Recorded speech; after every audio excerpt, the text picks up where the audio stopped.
Welcome to the Total Soccer Show Weekender, the show that ends the working week and sends you into an action-packed weekend of soccer. There we go. On this episode, we're looking ahead to the matches that we're looking forward to this weekend. We're answering a big question from one of you. And quiz.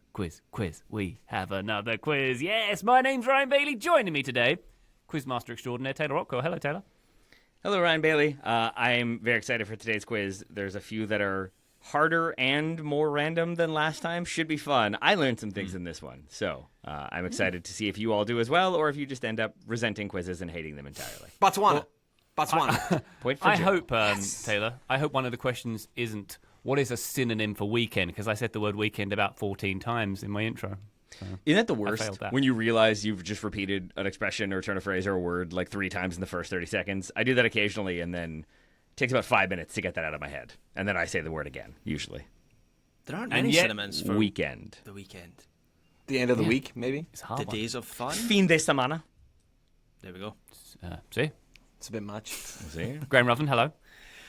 Hello, Ryan. How are you? Are you looking forward to the weekend? You got any gates to build around the house? I've got some jobs around the house if you want to come over. I've got a lot. I'm trimming a bush this weekend, Graham. I'll leave it there. You will? Yeah. Yeah, Yep. it's a big one. I'm sure it is. Graham, are on you the looking front. forward to that monster opening its legs again?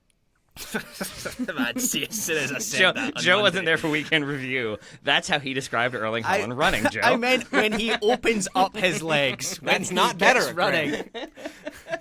Settle down, everybody. Joe Lowry, how are you? I was better before, to be totally honest. I'm going to be 100% straight with you guys. I was better 3 minutes ago before we started this. Who won the quiz last week? I think we should keep a running tally and have like the Weekender champion at the end of the season or something like that. Who won? I don't think it was me. Graham, was it you? Ryan? Can't remember. We'll let you go back. Okay, we'll go back and check. Let's just say it with me. Counterpoint? No. Okay. Okay, good talk. Good talk indeed. All right. The first part of the Weekender, of course, is where we look forward to a game that we are each looking forward to this weekend. Who wants to go first? Graham, would you like to tell us which game you are casting your eye upon? Which of 46 games this weekend you'll be enjoying? Yeah, so I decided not to do Stirling Albion versus Clyde and instead look to the Madrid Derby. I think this is a particularly interesting Madrid Derby we're going to get this weekend because both of these teams seem to be going through a bit of a process. So Real Madrid certainly are going through a bit of a process. Alonso, I think, is having a really good look at pretty much every player in his squad. He's also used a number of different, maybe not so much approaches, but like formations. He's used a back three, he's used a back four, he's used a front two with Vinicius and Mbappe, he's used a front three with Mbappe and then like 2 wingers either side. Sometimes he's not even used Vinicius in that front line. So, and it felt like he'd sort of settled on a 4-2-3-1 for a few games, but then they beat Levante a couple of nights ago and I was watching them play that game. And they were very impressive. They won 4-1 away from home. They went back to the back three in that game. So I really do not know how Real Madrid are going to line up for that match. Mastantuono has been great. This young teenager scored his first goal the other night in that game against Levante. Feels like he will start. Equally, it will not surprise me if Rodrigo and Vinicius come back into that team. So it could be anything from Real Madrid. Then on the other side, Simeone is under serious pressure. We've talked about this on the show already. It feels like he's already abandoned his latest evolution of this Atleti team. This tends to happen at least once every couple seasons where he promises, he starts the season promising an evolution. They're going to become more proactive and dynamic, and it lasts about 5 games, and then he goes back to what he knows best. I think what's particularly concerning about this season for Atleti is it feels like they're unable to go back to Simeone ball because they've been really weak they've been weak in both boxes, but defensively they've been really weak. And you look at their defensive players like Clement Longley, Lenormand, who I'm a big fan of, but it's someone that you would maybe place in a Barcelona team or a Real Madrid team over an Atleti team. His defensive basics, he's not like a dominant defensive presence in that team. And Simeone is flailing a little bit. He's going through a process of his own where he's using a back four sometimes, it's a back three sometimes, he's changing formations. The difference is Alonso seems to be in control of his process and is working out what he has and still winning games, crucially, whereas Simeone doesn't seem to be in control at all. And as I mentioned, I think last week, there's this takeover talk in the background. that Apollo Management, a private equity firm, are in advanced talks to buy Atleti. That just leads to further questions about his future and the future of Atletico Madrid as a whole. So there is a lot going on in the background of this Madrid derby, which is always one of the games of the season in La Liga. Very good. And that one, Saturday, 10:15 Eastern, if you want to catch the Madrid derby and Real Madrid's inevitable win, maybe. It feels that way. I mean, Mbappe will get at least 2. He's on fire at the moment. I think he's got 5 goals in his last 3 games. So yeah, he's pretty good right now. And Alonso can actually match the best ever start by a Real Madrid manager. I was reading the previous record was set by Vanderlei Luxemburgo, which is a name that I had not heard for a while. Great name.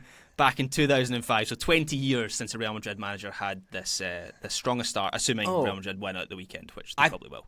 I thought you were talking about Liechtenstein, not Luxembourg. That's my fault. Real Madrid, fun fact, second youngest team in La Liga, based off of average age weighted by minutes played this year. Did not have that on my bingo card coming into the season, but you said it was well, really Graham. skewing that, wasn't he? Like Alonso has tilted younger than I expected, and that's made them fun in a way that I didn't totally expect. Graham, can I ask you more about the takeover for Atleti? Because this is not something that I know a lot more about. I want to set out my stall first, and then I want to hear what you think about this. To me, it seems like the Simeone Atleti cycle has run its course, to be totally honest. Like, their ceiling, and this is ultimately about spend and financial might, that they are the 3rd biggest club in Spain, and that makes winning stuff really hard. But they are sort of capped right now, it feels like, under what Simeone can do for them with their current spend, which has largely been good. They've got a bunch of good players. They're not a team that looks out of place in the Champions League by any means. But I don't see a way for them to continue to climb if something doesn't change. And I don't know if that something should be Simeone or what that should be. They probably need more money or to work smarter. Like, those are kind of the only 2 options. Does this new money that's being talked about being infused into Atleti change anything either for Simeone or for the club in a more macro sense in terms of where they stand? Yeah, I think it has the potential to do that. So the takeover would be worth 2.5 billion euros, which would make Atletico one of the most expensive football clubs and sports teams in history. And Apollo, they've set out this sort of manifesto that they want to build up the resources of Atleti. So they want to do a little bit of work to the stadium, which is actually not that old, but I think that is with a view to, obviously La Liga has this really strict salary cap that Barcelona keep hitting their head against. So they see this as a way to raise the ceiling. They're going to build a new training ground. They're going to build new facilities, like kind of event facilities around the stadium that they can rent out for like concerts and events and conferences and so on. That's part of their plan. And I agree, Joe, it does feel like, whether it's to do with Simeone or the ownership, it feels like Atleti have reached the end of this cycle. And they've come a long way. It feels like Simeone is reaching the same point that Arsene Wenger did towards the end of his time at Arsenal. Or maybe even like Jose Mourinho has reached in his career, where it feels like there needs to be an evolution and something needs to change. And I think the hope is for Atleti this will be this change for them. Excellent stuff. Thank you very much. I, for one, am looking forward to Milan taking on Napoli in Serie A this Sunday, 2:45. It's the late game in Serie A, usually the box office game they reserve for that slot. It seems like every week at the moment, Serie A is serving up like big matchups. We had the Derby d'Italia, we had the Rome Derby last weekend. But this one feels like it could be possibly the biggest Serie A game so far this season. It's 1st versus 3rd.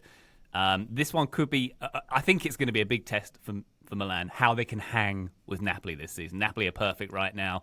Milan have got 3 wins, had that pretty embarrassing opening day loss at San Siro to Cremonese, newly promoted Cremonese, and they've recovered pretty well since then. The biggest thing Milan have got going for them this season, but one of the biggest things arguably, is that they're not in European competitions this season. That's going to be a big benefit to them. They're going to have a lot more minutes to play with, so to speak. Or far fewer minutes to play with, I suppose. It depends how you look at that side of the coin. I think, as I say, we're very early in the season. We're 4 games in, of course, but we're feeling out this season and who the real contenders are. And this is the test for Allegri to see, as I say, if he can hang with Antonio Conte's side here. And they've a lot of improvements in Milan's team to look out for. Luka Modric obviously getting minutes now. Adrian Rabiot. It'll be interesting to see how he fares in this game as well, if he's a starter. Listener, we've got a listener question in about Napoli coming to the feed on the Saturday morning episode we're going to drop as well, so you can find out more about our thoughts on Napoli and how well they're doing this season. But obviously, they are pretty impressive, and we think they might be a bit of a force in Europe this season as well. Their midfield also, of course, is pretty excellent as well. So I'm looking forward to this clash. Once again, Sunday, 2:45 Eastern for that one. Big test for Pulisic. He had 2 goals and an assist last weekend. He's been Can he great. replicate? Can he start? We'll see. Can he start? Because it's Allegri's 3-5-2. There's lots of different options there. I would assume he will start. I think he should start. But if he doesn't, I think that's a talking point unto itself. I think the starting 11s for both of these teams are going to be interesting because you could pick them all, but I think you also might struggle. Like, do we see Anguissa back in there? Do we see Lobotka back in there? Were they rested for this game? That feels like a stretch. So is it young William Gilmore, who's no longer that young, because I believe Napoli are the oldest team in Serie A this season so far? I think the lineup permutations, the formation permutations, because I'm assuming it's a 3-5-2 versus like a standard base shape of like a 4-1-4-1. That's always interesting with how that bounces out. It's Allegri back on the sideline after suspension. Obviously, there's a manager there in Napoli who himself doesn't shy away from controversy and engagement. So do we see just a managerial dust-up during this one? Does Antonio Conte lose his mind? Does Allegri lose his mind? I want to see Allegri's that's- tie off by the 60th minute, because that's when you know you're in for Round one, his right? head, like you used to do in school. But I think it is interesting to me that Napoli, as I said, like with the 22 players used so far, there's an average age of 28.6. Milan with Modric in there, you mentioned him earlier, 27.0. So older, more experienced teams going up against each other with lineup permutations, and I think for both teams it could be a statement win or a statement loss. Just hopefully not a statement 0-0 draw. Yeah, I think I've watched quite a lot of Napoli for obvious reasons this season and also last season. They have had a bit of a Liverpool to start this season where their record is maybe better than the performances that they've produced. And equally, AC Milan, look, they've had a favourable run. They've played bad teams so far this season. They've been really impressive in a lot of their games. And even that opening weekend defeat to Cremonese, I remember we spoke about that in the weekend review. That was a little bit unfortunate. Cremonese took their 2 opportunities in that game. In fact, one of those goals was, I think, an overhead kick. It was a banger. It was an incredible goal. It wasn't even a chance. So even that was a little bit unfortunate. So I'm definitely much more positive on Milan than I was at any point last season. They seem to have reacted well to Allegri coming in. I think their transfer business over the summer was better than a lot of people gave them credit for, because obviously they lost a lot of talent with Tiani Reinders leaving and Teo Hernandez and a couple others as well. But players like Samuel Ricci coming into that central midfield. Luka Modric has been great to start this season. He's getting better and better with every game that he plays. He is 40 years old, so I question whether he'll be able to sustain that over the course of the season. But for this weekend's game, that midfield battle is going to be absolutely fascinating. I think this might be the most interesting game, not just of the weekend, but potentially of the season so far anywhere in Europe. I'm really looking forward to it. Well, there we go. Taylor, what you looking forward to? The one you mentioned. That Okay. was it for me. Napoli Milan. I think the other game probably worth mentioning is Newcastle Arsenal in the Premier League. That one's Sunday at 11:30 a.m. Plenty to play for both teams. Lots of interesting combinations. Graham's favorite striker of all time for Newcastle coming in. Not just for Newcastle, his favorite striker of all time, period. But we'll be playing for Newcastle. Lyndon Dykes wants a word. Yikes. Big lad. But yeah, Big lad. Milan-Napoli is the one that I will consider appointment viewing and do everything I can to watch live. Marvellous stuff. Joe, what's your appointment viewing this weekend? Yeah, I'm headed to MLS where we are firmly in the stretch run. There's some jostling for postseason seeding, which does matter. Chicago Fire against the Columbus Crew at 8:30 p.m. Eastern Time on Saturday. This will be on Apple TV.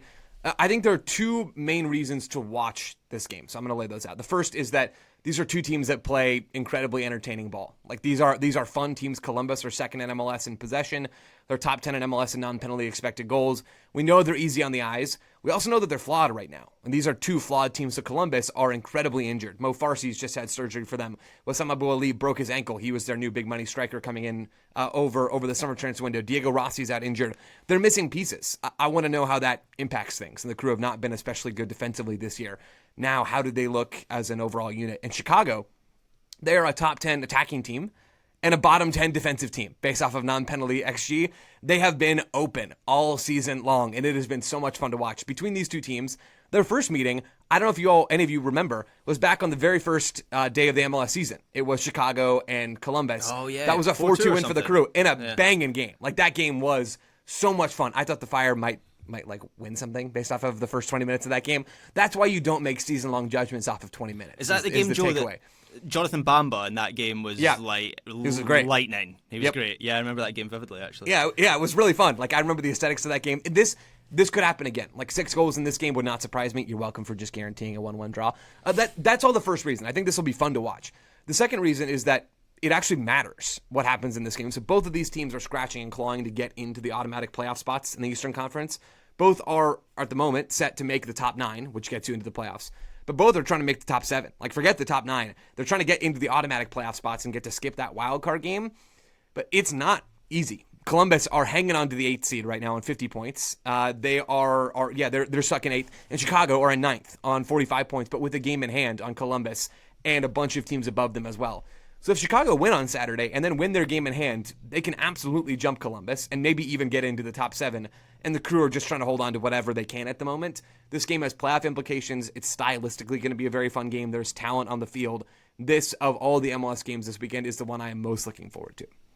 Fantastic stuff. Thank you very much, Joe. We take a quick break. When we come back, we've got a lovely listener question about why soccer's so gosh darn good. Join us then. Total Soccer Show, welcome back to the Weekender. Chris Welter has come in with this question for us and has asked for permission to be boastful about the sport we all love. Why is soccer the world's favourite sport, asks Chris. I believe it's the perfect combination of chance, that Llorente could hit a brace in Anfield, combined with equal measure skill that combines with just luck outcomes. What do you think has made soccer last the test of time? Taylor, it's an interesting question. I think if we look at how soccer grew, there's lots of sort of British Empire stuff going on, workmen going from port to port. There's a combination of the fact that it's very easy to play. There's very little barrier to entry. It's not got a class divide like golf or tennis. It's, you know, you got a ball and that's it. That's all you need. Or you don't need a multi-million-dollar car to do it. F1 is a joke. Like I enjoy tennis, but at least it is middle class. F1, you need to be the son of a billionaire to drive an F1 car. But I suppose my view on why soccer is big today is because it was in its formative years. It didn't have a barrier to entry, and it reached critical mass because of the spread of sort of the empire and sort of the spread to different. Maybe that's the wrong way of phrasing it. I'm going to say the empire aspect is less critical in the beautiful game for me, but not surprised that the Brit has brought that one out. Yeah, he pines for those days. It seems that way. Just don't get him going on the Falklands. It's a whole thing. But for me, I think the ease of access is like number one, and I remember this specifically from the one time I played paintball with my friend. I think I was like very early 20s, and my friend was very into paintball, and just like how much gear and money you have to spend for like one little run, and that was before, you know, people had like feather triggers that would shoot 600 balls at once. It's just like that's impossibly expensive. Whereas soccer ultimately, I mean, yes, pay to play, everything else in this country, but ultimately like a field of sorts or even like a concrete flat area and a ball is kind of all you need. And so I think it's similar to basketball in that way. I think that's why basketball has such appeal across the country, and I feel like increasingly the world, because ultimately it's like you need a ball and I guess a hoop. You can make a hoop out of a lot of different things. You can play basketball. You put 2 cones down, you got a goal, you can play soccer. And so I think that is a huge aspect of what makes it so appealing and why it continues to grow. But then there is the like aesthetically pleasing aspect of it. And I've talked about this before, when there's just like a possession sequence where a team plays out of pressure and the kind of the crowd applauds more than a golf clap, but it's that just sort of like, I appreciate what was done there, or just a skillful like half volley that sends the ball across to a wide open player. Mm-hmm. Those little moments, I think, are genuinely like really enjoyable to watch. And at the same time, it's worth remembering, lest anyone have forgotten, like you're doing all this with your feet. And I occasionally find myself remembering that is just such a like strange thing, that like so few sports are about like using your feet to move an object.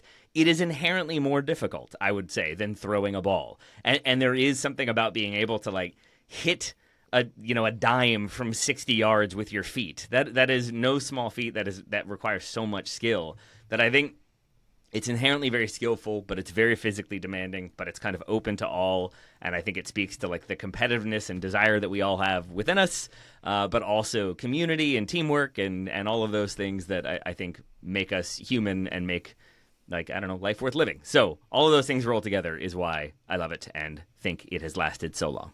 There you go. Joe, would you agree? The beauty. Oh, and also, like oligarchies.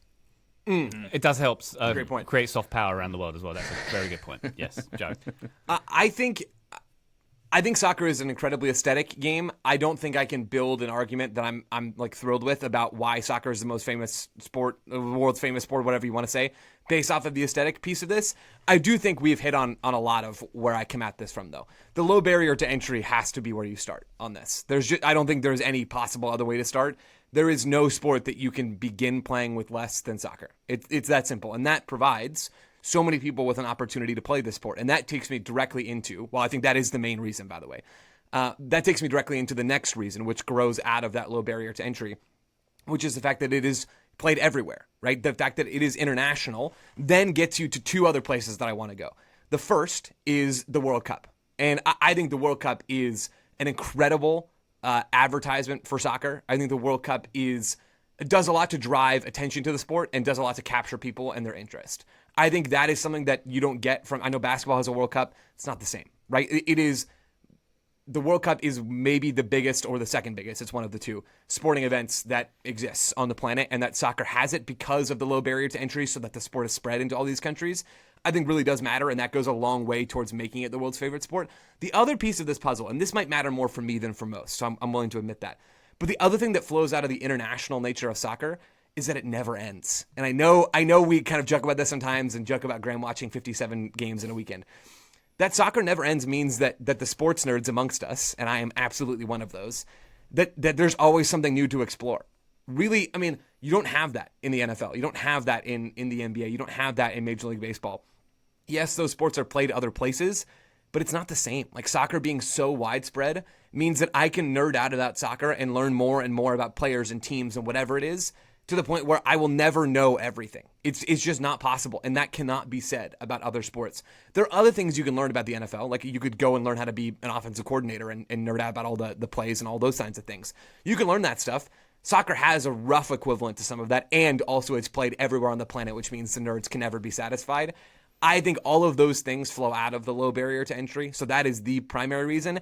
And then you get the idea of variance, which I think is absolutely a great shout in this question as well. I think that keeps us coming back for more, that the underdog is never totally out of the game in the way that they are in other sports. I think that totally matters too. But that, along with the low barrier that flows into all these other things, that for me, I think is like definitely in my mind why this sport is the world's favorite game. Yeah, I suppose one reason we haven't highlighted for the sport's sustained success is the fact that Graham pumps millions in a year with his shirt purchases as well, right, Graham? And the FIFA Plus subscriptions. Yeah, that too. Yeah. I think everything's kind of been said already, but I had three things on my list. I think it's the ultimate rags to riches sport, which appeals to something in the human nature. When you have players who are coming from poverty to become the greatest players in the world, or some of the most famous people in the world, that's always appealing and fun. I think it just looks cooler than other sports, so that's aesthetic reason, which has already been said. I've used this example before, but the Garnacho overhead kick from a couple of seasons ago, I remember showing my dad that on my phone, and my dad knows nothing about soccer, would know nothing about Garnacho or anything, and I remember how amazing he thought that was. And I just don't think you can do that to the same extent with... I like basketball. I like watching the basketball playoffs, but there's so many shots taken in a basketball, there's so many baskets in a basketball game that it doesn't feel like it's got that sort of like moment. And that's my third point. They kind of bleed into each other. But soccer's the ultimate moment sport, right? Where there's maybe one goal in a game, or there's one big thing in a game, or two goals in a game, and it feels like other sports are maybe not quite as... emphatic or dramatic in those moments. And so soccer, you have these like releases. Goals are a release. And there are times when I have like left my body when a goal has been scored. Like, I'm not entirely sure what I did when Scott McTominay scored against Switzerland at the Euros. I remember a phone hit me on the shoulder. I think I might have hugged people behind me that I didn't know, or I don't really remember. But like, I think you were arrested, Graham. We had to bail you out that day. Yeah, that's true. Yeah, we kept that out of the show really that serious. night. But like tennis, I know more about tennis than I do about basketball. That's maybe a better one for me to speak about. I love tennis, but there's 100 points in a tennis match. There's not really a moment in a tennis match in the same way that there is in football. So I think that's a big reason why it's so popular. Tennis generally Sorry, Joe. No, go Ryan. You go. You finish your tennis chat if that's what you want to do. I love any opportunity I get. Not a team sport, also, which I think adds to the point, right? The community aspect is helped because it's a team sport. I think so. There's more like roots to the community and so on. Yeah, it makes like fandom easier. Sorry, I'm just not, Graham, I hear what you're saying, and like I kind of agree from my own personal perspective. I don't think I buy those last couple of points, though. That soccer is the ultimate moment sport. I agree with that.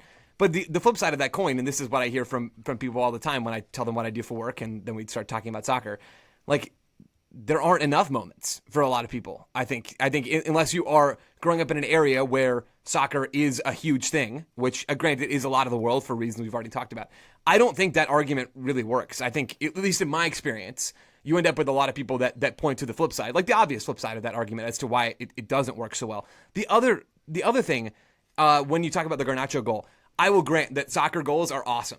Totally agree. I don't know, man. You put that Garnacho goal up to an Anthony Edwards dunk, and I'm going to have a real hard time choosing which of those things is better. Like, there are a few moments in every NBA season that I think equate to a few moments in every Premier League season. I think you could basically go one for one on all of those things. I honestly think that all of the reasons you said come from, and there's nothing wrong with this, by the way. Like, I talked about the nerdy parts of this. We all have our own individual reasons as to why we like this sport, but I think that comes from the fact that it has been spread around the world for reasons that we've said. And those are different reasons that it can appeal. I don't think that those arguments necessarily on the aesthetic side play everywhere, maybe in the way that some of the other points do. So in terms of like what's cool, I mean, I can't tell. That's a completely subjective thing. I disagree. Like, I like a dunk, but like I just think a cool soccer goal is always going to be cooler. But I agree. That's my opinion. The crowd noise aspect also. Yeah, can't that's a be, good shout. I think that is always going to make a difference. That's the moment thing. That's what I'm talking about. The moment. Agreed. That's where I do feel like. I hear what you're saying, Joe, on like soccer doesn't have enough moments, but the beauty of soccer is like the pursuit of the moment, like it's the anticipation of the moment. So like those people who maybe aren't soccer fans who make that argument, not to sound obnoxious or anything, but I'm kind of like, you just don't get it. Like you don't understand what that anticipation is in a soccer game, and so when you get that moment, it's an absolute explosion, and there's no other sport, in my opinion anyway, that can replicate that. Yeah, I think it's a great point, Graham, and ultimately I completely agree with that. Like that's what I believe also. I mean, goals. I talk about goals are fun.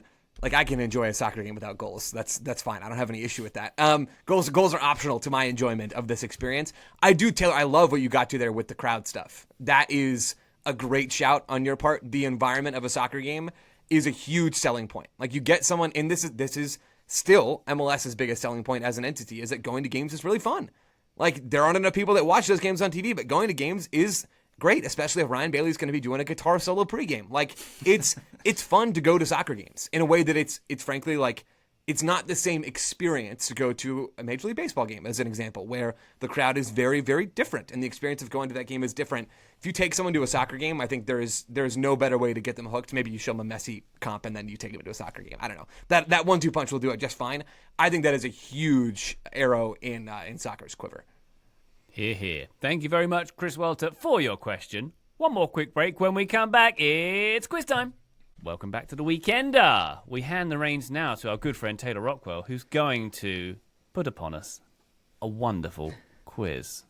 Just before you start the quiz, just remember I love you the most out of all the hosts, and I wish you nothing but good fortunes. At the risk of making this show go longer, Ryan, I wanted to go back to the Empire thing for a moment. Not the Empire aspect. I have a genuine question for you.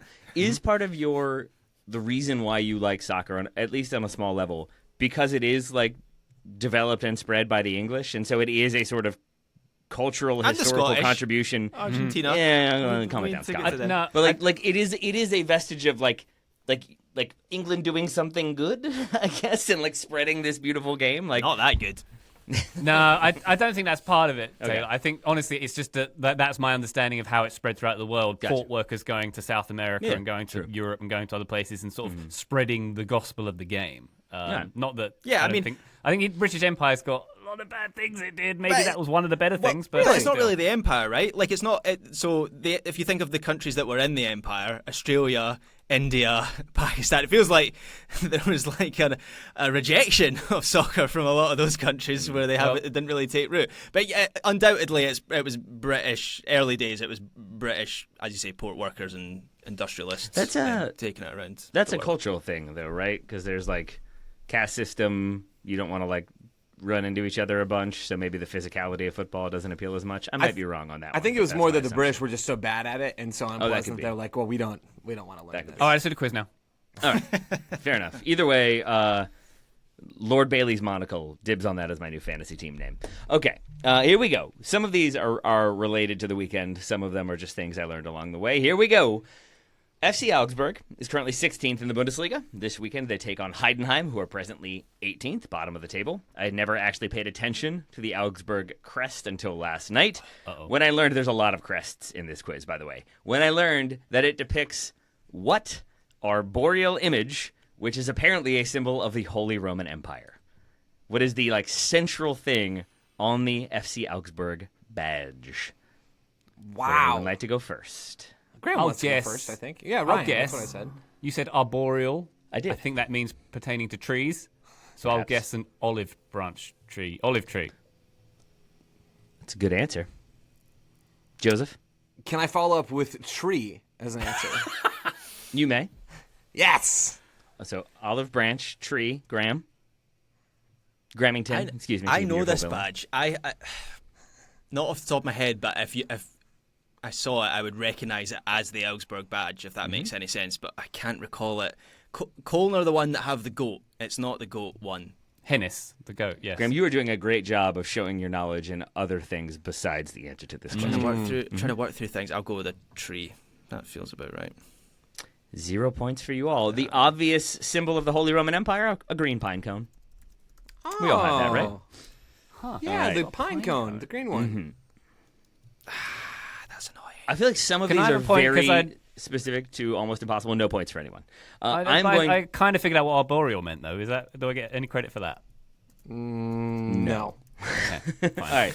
I'm going to make this one much simpler because some of these are very, intentionally specific. Here you go. In Mexico this weekend, second-placed Monterrey traveled to third place Toluca. I was surprised to learn that one of these clubs has won more Liga MX titles than the other.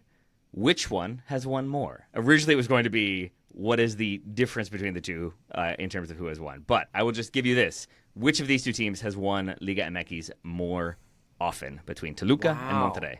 Is this like an Apertura title counts, the Clausura title counts? This is not like you have to It win is the what playoff Wikipedia thing is? counts as league titles. Awesome. Very good. Thank you very That's much. both then. I'm going to guess Toluca.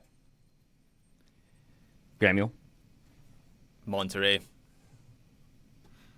I think Lord you Bailey. wanted us to say Monterrey, so I'm going to say Toluca. Points for Ryan and Joe. It is Toluca. Nice. Toluca 11 times, Monterrey 5 times. All right. So 1 Is point. that all back in the day, presumably? Toluca I have been think quite Toluca- good Yeah. in recent years. I don't know exactly how their title run has gone recently, but they are, at the moment, one of the scariest clubs in North America. Ooh. Do they have any pine cones on their crests? No, just ghosts. All right. I'm excited Those for this pine one cones? because I think I'm going to give you all an opportunity to get multiple points. I'm not sure how we're going to do it, but here we go. We've got some Americans in action in the Bundesliga this weekend and hopefully a few goal scorers as well. Speaking of, I took a look at the top 6 American goal scorers in the Bundesliga all time. Gio Reyna is third with 15 goals. This is by my count combined with what the Bundesliga says because my count was lower than some of these, but I feel like the Bundesliga knows their own numbers. Gio Reyna, third with 15 goals. Christian Pulisic has 13. Can anyone name anyone else on the list? Oh, good question, Taylor. So most Bundesliga goals ever is the question. Yes. So I will give you – I don't really know how we want to do this because I think at one person answering will give away – a lot of answers, but I guess I'll give you each a couple rounds to give your answers, and then I'll say who had any correct. So, with that all said, Joe, would you like to have a go with your first guess? I would, and I'll be guessing Bobby Wood. Okay. I feel good about that. Maybe too good.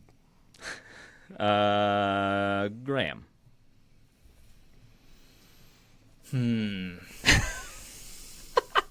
Exactly. That's why this question is so fun. I will go for Landon. despite the fact he wasn't very good there, but did he get enough to get on this list, considering Gio's third with, 13? No, 15? I'll say Landon. 15, I believe, yeah. I'll say Landon. All right. Is that because you can remember him playing in Germany and can't remember other Americans who played there? That may be it. All right. I remember other Americans, just none that I'm like, they scored a bunch of goals. Ryan. I'm trying to think who's the player who played at Bayern. He was in the US team about 4 or 5 years ago. He had a very German accent, but he was an American player. Are you thinking of Julian Green? Julian Green. I say him. I gave it to you, Ryan, because I don't think he's an answer. Yeah. Did he my score next one? my next pick, Taylor. Can I tell you all right now? 0 points so far. Oh, Wow. very good. Fabian Johnson is my next pick. You know what? When you say the correct one, no one else can say it anymore. Joe is correct. Fabian Johnson is second on the list with 18 goals, 22 assists for Fabian Johnson as well. So point for Joe there. Who did I go to next? Graham? Me. Yeah. I'll go for Timothy Chandler. Point for Graham. Good Timmy pick. Chandler with 13 goals. Joe, your Bobby Wood shout was good. He has 10, by the way, but the majority of his goals were scored in the 2 Bundesliga. Got it. I feel shame. I can't think of anyone. You can pass. You can So, pass. Can I guess one more time? I'll just say James Sands because I've got no idea. James Sands scored. One more round. One more Without us round. noticing, he scored 10 goals in the last month. okay. We'll do one more round. I will tell you this. One of these players is still, because we've gotten 4 of the 6. One of these players is still playing, but not in Germany. One of these players retired long, long ago. My next guess is Jordan Pefok. I thought he would be on there. He Oh! only has 9. No way. 9 for That's Union and crazy. Gladbach combined. So not on that list. Graham. This guy surely did not score a lot of goals, but he did play a lot of games. So, Steve Cherundolo? Good pick. It's a good pick. Unfortunately, no. Not on the list. Just didn't score any goals, did he? Ryan, final chance for you. Still playing. My not mind in is blank. Germany. Jonathan Klinsmann, no idea. It's a man we've talked about quite a bit at various points this John year. Brooks? Josh Sargent. 11 goals for of Josh course. Sargent. Sargent, but Sargent was my first thought, and I went, no, there's no way he's on this list. He scored 11. good pull. And number 1, a man I'm not even sure any of you know exists. Thomas Dooley. Yeah, I was longtime thinking about US guessing captain, Thomas Dooley. I was too German-American. Dooley. Thomas Dooley with Oh. 20 goals according to the Bundesliga. So I believe Joe, the only one to get a point there. No, I think Graham. No, I Graham, got you got one. one. I got Oh, Chandler. Graham did Timmy too. Chandler, Excuse me, yeah. Timmy Chandler. Yes, of course. I just Nice. forgot about Timmy Chandler because so too did we all. Okay, another Americans Abroad question for you all. In La Liga, Johnny Cardoso currently has the 5th most La Liga appearances all time with 48. I believe he has been in La Liga for 2 seasons, which tells you we haven't had a ton of Americans playing there. Which American has the most La Liga appearances? Not minutes necessarily, but just very good. appearances. Okay. Who's first, Taylor? Gramathy? Oh, man, I don't think it's this player, but I'm just working through options. Jose Altidore, sorry. Thank you. It's like, I don't think you understood the question. Sorry. There we go. Okay. Pep Guardiola. All right. Nailed it. Joe, do you feel like you know it? I have a gut instinct based off of the last question. Interesting. All right, I'll go to Ryan then next. Lord Can't think Bailey? of anyone. Yeah, I have to pass. Okay. All right. Good old Tabby Tab is my pick for this question. Tab Ramos. It's a solid shout. It is a player still playing, plays in Italy. Yunus Musa? Musa, 94 Wow. appearances for Yunus Valencia. Musa. Good for him. Good for him. Great smile. Light up a Luca room. de la Torre, I believe, second with 60. Casey Keller and Serginho Dest each with 51. Oh, Dest. That would Who have did been Casey Keller play for? He played in La Liga. Vallecano? Thanks. I think. I forget. Yeah. All right. Leicester City were not in the famously not in the Really not Liga. a lot of Americans historically in the Liga, actually. Like, No, it's a country in a league that's sort of bypassed. I've talked about this before. There's a a sliding doors moment when there's an American who is supposed to go to La Liga for like a relatively big club and then it falls through, I think, due to visas or paperwork. But I've always wondered if that was the moment where like more Americans would have gone that direction if that door had been opened. Alas, here we are. Where are we in points? I'm still on 1. I have 2 points. Oh boy. I have 1 point. Looking forward to another question about this weekend. Well, hey, that's about it. Weekends. Okay, here we go. Serie A is playing this weekend. Oh, here we go. How many total animals, real or fictional, are featured on the crests of the 20 Serie A clubs this season? Wow. Great question. Now, I want to be clear. Total animals. So it's not like interesting. not like they like Right. like these each have one seahorse. Right. So like these 3 clubs each have a seahorse, so it's 1 seahorse, and that would be 3. Does that make sense? Yeah, we're doing I closest. struggled to without think of an going over? animal that didn't give anything away. What? Closest without going over? Yes. So how 11. many of the 20 Serie A clubs, or how many total animals, real or fictional, are featured on the crests? 11. And to be of the clear, 20 this Serie A is clubs? this is current crests, not previous ones. Yes. I'm looking at you, Giant J. Yes. Current crests. All right. Current crest. Giant J. Joe, I think you went last time, so why don't you go ahead and go first this time? 11. All right. Oh, wait, so think it's just I a just number got it you're spot looking on. for. Yes. Oh, that was a lot easier than what I was saying. Right, okay. I'll say 7.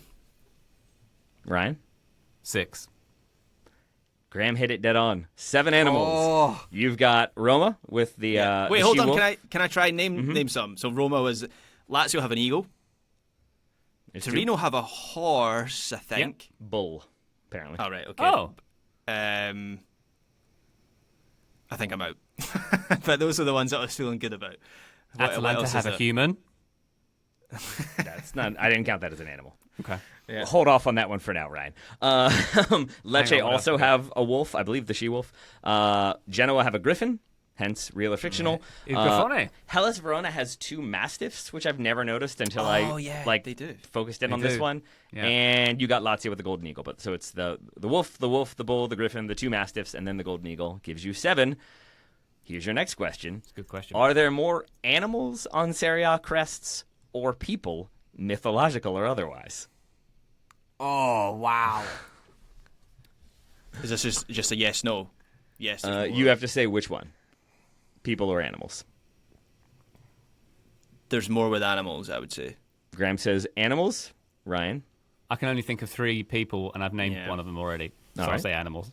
All right. Same. Joe. Same. There are 11 people on Wow. Serie A crests. Romulus because, and Remus. Cagliari have 4 heads on theirs. So you got Oh, 4 we're right counting there. 4. There Okay. you go. Romulus and Remus for Roma. Now you're up to 6. right, And then you've got a fisherman and Sampdoria. Why did I get 11 on this one, though? I might be wrong here. Hold on. 4, 5, 6, 7, 8. Either way, it's 8 people versus 7. So Really, if you in the combine end, the it's people. 4 heads based off of pure weight, like that's not even totaling one human body's weight. I don't know. It makes me think. I think if it had been the same person like 4 times, but it's meant to represent 4, I forget, Moors maybe? It's an interesting crest, I'll say. And Sampdoria has the fisherman, which I always forget about hidden in there. All right. And Atalanta got the shampoo bottle lady. That's the one. Atalanta have, very surprisingly, Atalanta. That's the goddess. Oh, She All also right. appears on the Bournemouth crest. she does. Busily She gets enough. around. Now we get to the part of the quiz that you all are going to love, I'm sure. I don't believe it. We've got a big one this weekend, fellas. On Saturday, it's a promotion special.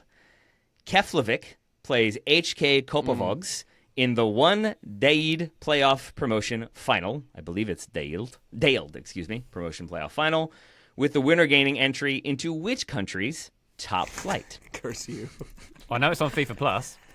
Great. South Sudan. Final answer. Lock me Graham's in. already recording it somehow. Promotion special between Keflavik and HK Kopovogs in the one Dailed playoff promotion final, with the winner gaining entry into which country's top flight? The one I need- Daled, did you say? I think that's what it was. Graham is smiling like he knows the answer, and that's extremely Let me make the concerning to font me. bigger to see where the vowels are in this one. Yeah. DEIL. Okay, I have my answer. Okay. I think Graham has to go last. All right. Ryan, go first. I think it's obviously going to be a country that doesn't play over the winter. I'm guessing Iceland. Oh, that's a great shout. Joseph? Yeah, I'm torn between Iceland and Norway. Or it could be Finland, too. Shoot. Can you say the names of the clubs one more time, Taylor? That's going to change everything for me. Keflavik, HK Kopovogs. Yeah, I'm going to go Kopovogs. Iceland, too. I'm a coward. I feel like Graham wrote this in the newsletter. This is Iceland, right? It is Iceland. Yes. Point for Good you job, all. Ryan. Woo! Kopovogs finished 4th, Keflavik 5th. So it's a surprise playoff run for both teams. Well done to them. And well I don't done read to you Graham's all. newsletter. Was this in the newsletter, Graham? I don't know. It has been recently, yeah. There you go. Of course it has been. Well, I'm guessing this one hasn't been. You're welcome for this. Tractor is joint top of the table in the Persian Gulf Pro League. That would be Iran's top flight. Nice. After the first 4 games of the season, they are level on points with Gol Gohar and K-Bar International. I tried to see what is the longest amount of time that 2 clubs have been level on points into a season. It was impossible to determine that one, so I went a very different route. Speaking of tractors, the leading tractor manufacturer in Iran is the appropriately named Iran Tractor Manufacturing Company, or ITMCO, if you will, a government-owned entity that commands approximately what percentage of the country's domestic tractor market share? Closest without going over wins. So this is a That is the most government-owned Taylor Rockwell question tractor of all company. time right there. I thought we were getting a Persepolis question or something out of this. I know but you no. did, my friend. I know you did. I'll tell you this. While you all think about what percentage the Iran Tractor Manufacturing Company owns in terms of the market share, I was originally going to do what car company initially started as a tractor company, but I had a feeling Ryan and Graham I think it specifically would would be get that one. Lamborghini. That is correct. So there you go. Why I did? You know what? Half a point for Ryan. Absolutely not. Well, Joe, I think you already got a point earlier for yelling out Botswana. So you know, We're keeping add that. that All into right, the Ryan, list. you're in. Never mind. That's fine. All right, Graham. What? Or, excuse me, Joe. Since we are talking math and percentages, let's come to you first. Right. Well, according to my calculations, the answer is 79%. Graham, Did you say that this company is state-owned, government-owned? government-owned. Government-owned. I'll say 100%. Oh, that was going to be my answer. Can I also say 100%? I think it's 100%. You can. That means I if it's almost not stopped 100%, I'm correct. I almost stopped the question because it's 80%. Yes! Joe Lowry with 79%. An incredible guess. It does feel like maybe they are deliberately not at 100%. It's like, we'll give one other company 20%. I can't believe you all. Graham, that wasn't in the newsletter recently? No, it wasn't. All right. no. Okay. Well, not What's that on, newsletter. One of my other ones. The tractor possibly. dispatch. I thought. What is on SC Tractor's crest, just for reference? A Lamborghini, strangely enough. Lamborghini Diablo. Yeah, very odd. All right, 2 more for you. Here we go. The U20 World Cup kicks off this weekend. We talked about that. Argentina starts their tournament on Sunday against Cuba and will hope to add to their record 6 U20 World Cup titles. In addition, they had a pretty strong individual run, with Argentine players winning the Golden Ball at 3 out of 4 tournaments between 2001 and 2007. Javier Saviola managed it in 2001. Some dude named Lionel Messi won it in 2005. Which striker won it in 2007? Would you like one more little tiny hint? Ooh. Sure, Yes. why not? He would go on to win plenty of silverware in Spain and in England. So, Argentina, very strong record at the U20 World Cup. They've won it 6 times. They've also gotten some individual awards. They had a few Golden Boot winners, but in terms of Golden Ball, they won it 3 out of 4 tournaments in a row. 2001, Javier Saviola. 2005, Lionel Messi. Who won it in 2007? Graham is thinking. Graham, do you have an answer? I'll go for. Do we Sergio- actually finish this? Do you all have answers No, I locked was in? going to go for him. Yeah, we all had the same answer. Who was it? Aguero. Sergio Aguero Aguero is is also going to my be my pick. answer. Points for you all. Well done. Yes. Sergio Aguero. All right, where are we on points then? 1, 2, 3, 4, 5. I have 5. 3.5. 1, 2, 3, 4. That's close. Okay. If I can get Here we 2.5 go. points. Here we go.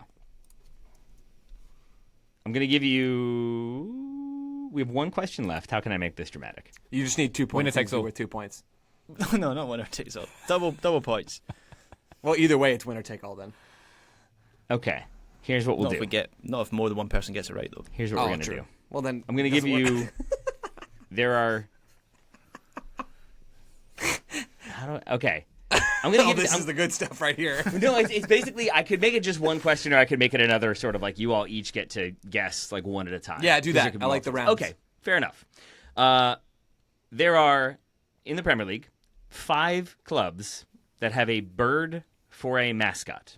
Not necessarily a bird on the crest, but a bird mascot. it's a And in some mascot. cases, birds as mascots. But you don't need to know the names or anything like that. But what we'll do is we'll start with Ryan this time, and we'll go around until we've named them all, or until you get it wrong, maybe, and then you're out. We'll do it that way. So we've got to name clubs. Yes, you do. Okay. A club with a bird for a mascot. Crystal Palace. Point for Ryan. They have an eagle. It used to be called Kayla. Now it's one that's not dead. Can I go next? I want to give Ryan more points for that, but no. 1 point for Ryan. Yes, Joe. It lived in a sanctuary in a place called Chislehurst. I know all about the eagle. Good at Crystal Lord. Palace. A point for Joe. He said Brighton, Very good. Grammington. Oh, God. Now it gets hard. Newcastle. Wow. Oh, boy. Didn't think that was going to get got. Well done, sir. Point for Graham. Oh, no. Where do we go from here?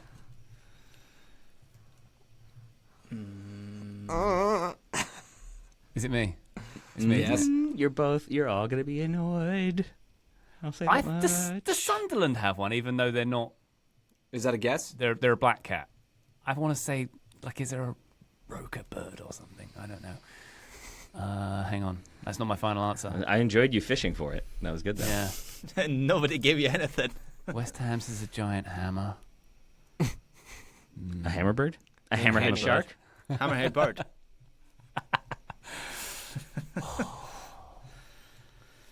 I don't know. Leeds.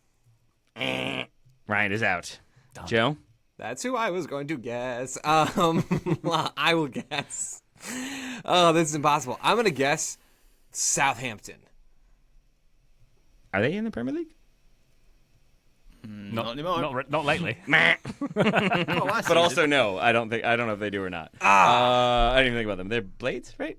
No, wait, that's Sheffield. Blade's I the don't know. bird. Everybody knows that. Blade's the bird. Graham, I feel like you can get at least one of these. So birds are descendants of dinosaurs, right? So I will Oh, not. Give you, I will Gunnosaurus. not give you Gunnosaurus. Gunnosaurus, if that was going to be your guess. Oh, Graham, that's good. Okay. That's legit very good. no, I think I've got one. Okay. A genuine one. As weird as this may sound, I think Liverpool's mascot is a bird. Is it a weirdly, liverbird? It's It is. Well, actually, that'll be why it is Liverbird at Liverpool, right? You are correct. Yes. Good job, Graham. Do you want to get the last one, Graham? You're still alive here. I don't know if I could. It's You're- by the you're- sea, Bournemouth. You're going to be annoyed with yourself for this one. Tottenham. Oh, I don't think They I have know. the. They have of the- course. Yeah, they have the rooster. Oh, on the badge. cockerel thing. Ah, Yep. that None was of them- so gettable. None of them can compare to West Brom with their boiler mascot, Boiler Man. That was good. We need to get them back in the Prem.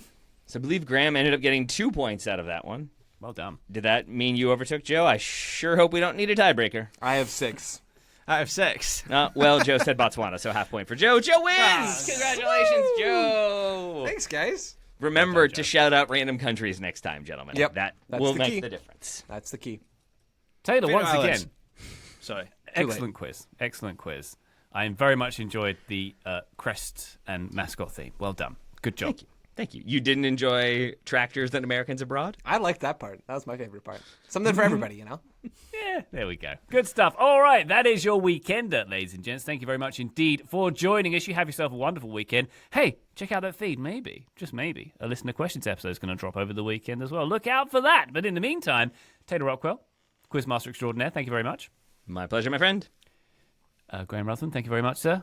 Thank you, Ryan Bailey.